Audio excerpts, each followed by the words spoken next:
Sur les pas de l'apôtre Paul. Et puis comme on peut voir, ici la Grèce, vous verrez, il y a beaucoup de montagnes. Et Paul a dû affronter pas mal d'éléments, que ce soit météorologique, la tempête, parce qu'on a vu, quand on lit les évangiles, quand on lit les actes, Paul, malheureusement, il a fallu qu'il affronte des tempêtes. Il a fait des naufrages.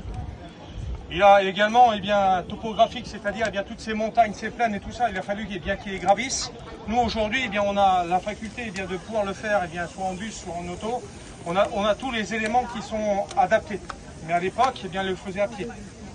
Et puis également, tous les géographiques, parce que, il a été, vous allez voir, tous les parcours qu'on va faire, en bus, lui, il ne l'a pas fait en bus, comprenez-le. Donc ça a été, difficile, des éléments. Et quand on regarde, Paul, durant ses voyages en Grèce, il a parcouru 20 000 km. C'est ce que nous, on parcourt par an avec une auto. Alors imaginez-vous un petit peu les conditions difficiles auxquelles il a fallu qu'il fasse face par rapport à tout cela. En sachant qu'il a fait tous ses efforts, non pas pour apporter n'importe quoi, mais pour apporter la vérité, pour apporter cette bonne nouvelle.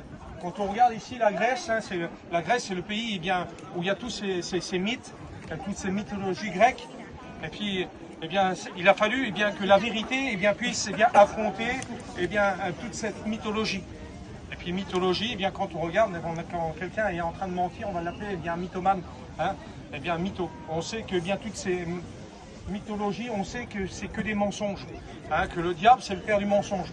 Et puis Paul il a dû faire face à tous ces mensonges pour que le peuple puisse connaître la vérité. Et cette vérité, c'était Jésus-Christ, vous le savez, il l'a dit dans Jean 14,6, je suis le chemin, la vérité et la vie. Alors que Dieu vous bénisse, et puis profitez de ce moment que nous allons passer durant cette semaine, à pouvoir essayer de connaître, ou essayer d'approfondir votre connaissance avec la vérité. Que Dieu vous bénisse. Amen.